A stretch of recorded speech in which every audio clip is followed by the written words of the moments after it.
Welcome everybody to Cup with GUP, Tuesday tidbits for the Masters on a beautiful Tuesday afternoon. Lots going on this week, but wanted to keep this new Tuesday tradition going on. Run through a little bit of things I've noted in the last 24 hours or so, some smash factor. Make sure you join us right now. Use the code MASTERS 30% off any package we have, plus you get a free 7-day trial. I know I've had some people email me, how do I do the free trial? You just sign up. So pick the package, put that code in, you get 30% off. If you don't like us or you want to cancel right after, go ahead and do it. If you cancel before the 7 days is over, you never see a charge. No harm, no foul. There's not a true like free trial link. Just pick the package you would want, assuming you do like us. Hopefully you do. We'll see. But if you don't want to, stay with us. Don't. Just cancel. No harm, no foul. We move on. So hopefully that takes care of that. You can still get into the big drawing for the Masters giveaway for the March of the Masters. If you want to see all the prizes, go check out @Gups Corner on Twitter. There's the pin profile there. So it's everything you can win. It's $2,000 worth of prizes. 3 winners will be had. New subscribers or current subscribers that upgrade to an annual membership, full membership. So new, or you have to do the annual. Monthly does not count. Because of our free trial, I'm actually going to move the drawing to a week from Monday because, I mean, all due respect, I don't want someone that is just doing the free trial to do it cancel right after they win or something. So we're going to let that free trial run out that next week because the free trial stops on Sunday. So as long as you sign up by Sunday night, that whole next week, you're in, whatever. That next Monday, I'll know whether who canceled or who didn't cancel. I only want you have to be still a part of us after the free trial, or if you upgrade, that's no big deal. So I'm going to do the drawing a week from Monday instead, but you have to sign up by this Sunday to be eligible. Listener League may be full by the time you listen to this. It's very close. Biggest one ever. $1,250 at first. Flat payouts, limited rate. If you're not in, jump in now. It'll be in the audio version description. Go check it out. Hopefully you still get in before it fills. It's almost full now. Use that same code MASTERS. Get 30% off any merchandise in the GC Swag store. All kinds of things there.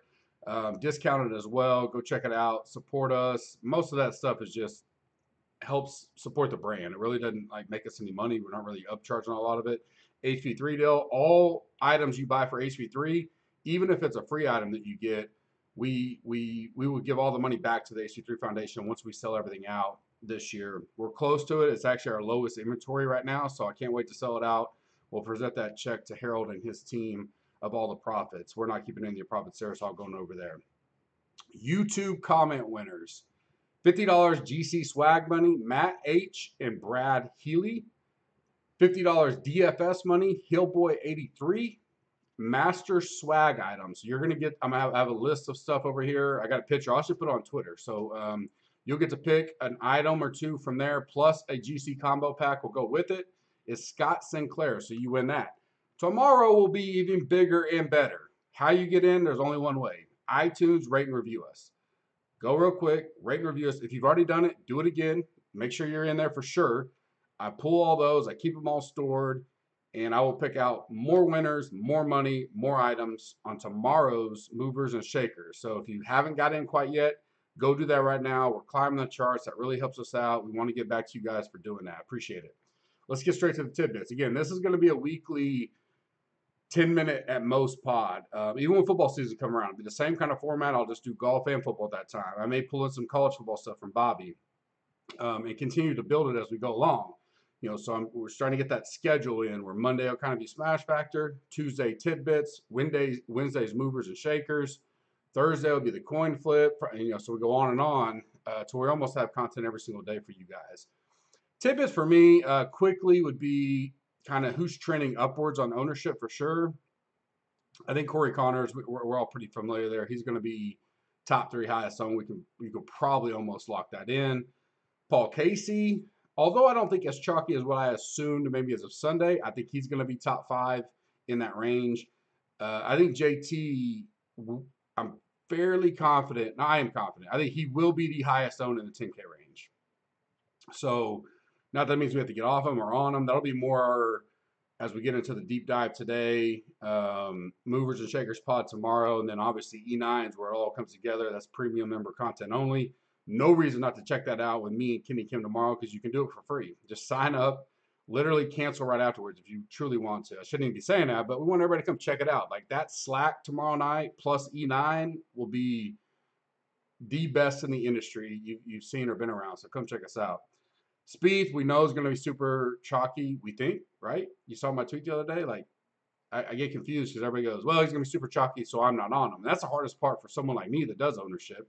Um, I did see a funny tweet the other day about if you're not with us, everybody else is just guessing on ownership. Okay, um, cute, but not true. I think I'll put my ownership projections up against anybody in the industry, but that's one of the harder parts when you have this. There are some tournaments where you're like, all right, the chalk is a chalk. It doesn't matter. Like Webb in the fall, there was one. Bryson was one.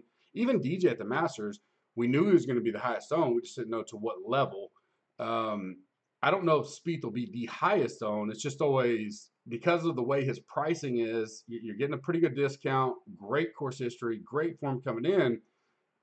You start to do that deal, and Tambo and Kenny and I would always talk about it in the past. And be like, is this the guy that everybody says they're going to fade, but they don't fade, then they do fade because they think everybody else? I mean, it's one of those, never ending circles, and you're like, I don't know yet. I'm still trying to digest. There's way more content this week, so I listen to mini pods. Some of them I don't really care to, but I do it because I know who's listening to them, the amount of people, and it dictates ownership, right, wrong, or indifferent. So I want to be able to guide that. I think Spieth will be up there. He's for sure going to be top 7. And then one thing I may try to do tomorrow, especially for the premium members, is it's focus a little bit more on, are we talking the $10 milli with 400,000 people? Are we talking the $44? Are we talking the $100 milli? Totally different dynamics in that for me. Reason being, and this is something I do more on E9 just to give our premium members, is there's a big difference in being able to put 150 lineups in the $10 versus even $50 or 50 lineups in the $100, right? So me, myself, if I'm maxing one or the other, and I know I have X amount of leverage on the field, I can not be quote unquote overweight on Spieth, but still have more lineups with Spieth than the average person in the contest. Meaning, if I want to put 100 lineups in the $100 milli tomorrow, that's $10,000. There's not many people doing that. I could have 10 lineups. Well, I'll say I do 15 lineups of Spieth. That's 15% for me personally. But how many people are actually getting 15 lineups combinations of Spieth lineups? Not many at all, because say the average person is putting 10 lineups in and they have 2 or even 3 Spieth. All right. Well, their personal exposure is 30% because they put 10 lineups in the $100 milli. They got 3 Spieth. They got 30% Spieth.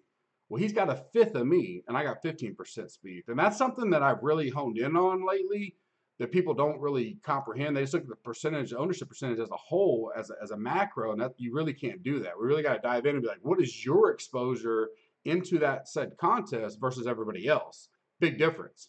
If you're max, then you don't really have to worry about it. You just cover your own deal. If you know you're under leveraged and you want to be heavy on a chalkier guy, you can do that. You just got to understand, I may have to have 6 out of 10 lineups to Spieth, which gets me 60%, which seems asinine, but all these guys are putting in 30, 40, 80, 100 lineups, and they're going to get 20, 25% Spieth. They're still going to double me up. So if I truly want to be overweight on that, I got to go all in. I don't think enough people put that thought process into it. I'm going to go way more into that tomorrow on E9 with Kenny, get his thoughts and the community's thoughts, but that's a big one to think about this week. And then a guy that's kind of, I think, steaming up the ownership ladder that I think I may be okay fully fading and give me some ownership leverage is Fitzpatrick.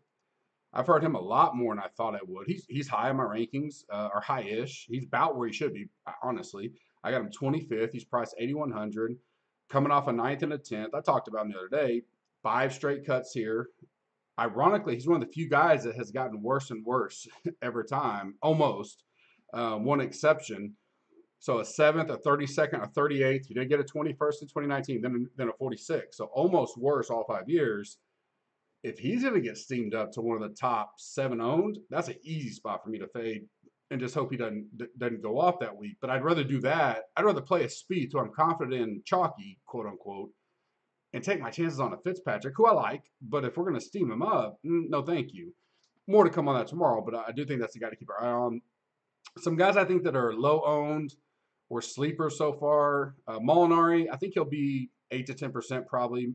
Could peak a little higher than that, but at the 7K price, we really got to factor in the course history here more than what I think some are doing. And I'll just go with that. I know he's coming in not as great as we would think, but again, 7,000, knows the plays, can play it well, played it well in the firmer conditions, actually missed the cut in the softer conditions. So I'm okay with Molinari. CT Pan, he's one that'll climb up my final rankings a little bit. Nothing crazy. He's an MME guy. So if I'm building 20 plus lineups, 50 plus lineups, I'm going to have him in there. And then Champ. I think I'm interested to see, because so many people recorded prior to his run on the weekend, and he actually won me a lot of money on Sunday because of how well he did. He was in some of my main lineups, and I think he shot 5 under on Sunday, which climbed him so far. I think he finished 34th. That really made the difference. Ironically, the exact same thing he did for me in November at the Masters on Sunday, shooting 1 under, but he had like 7 birdies or better, even though he had a couple doubles and all that. It really helped, and he's just got that power. He's definitely got an eye for showdown, but I think when I need to get down in that cheap range, I really like Champ. And the other one, but I think he is in the middle of being talked up, but I'll be high on him, is Ryan Palmer. I'll go to Palmer this week. Just in general, 6,500 on some salary. He's a guy I look at for sure. Lower than they should be for me. DJ's is going to be lower than he should be. He is not going to be the highest owned like he was in November. Not even remotely close. Him and Rory will probably battle for the 2 lowest owned. Maybe Schauffele. I think it's clear in a way. JT, Rahm, and Bryson will be the top 3, in my opinion, right now. Rory, like I just mentioned, I think he's lower than he should be. Still got to make some tough cuts. Can't play them all up there. Matsu, I think, will be lower than he should be. Sparked with some form, an 18th at API, a 30th last week. His history here is really good. $8,300. We don't need a top 20 and better is great for him. I like him. Willie Zalatoris. I think people just don't want to go there because of the debutante and all that. This kid's a real deal. I've been saying it for a year now almost. Ever since the reboot for sure. And he won us a lot of money because we kept jumping on him before anybody else would. I will be very, very overweight on him. $7,300, his ball striking ability. I'm not afraid. I get it. He probably won't win this. I'm not even going to pick him to win by any means.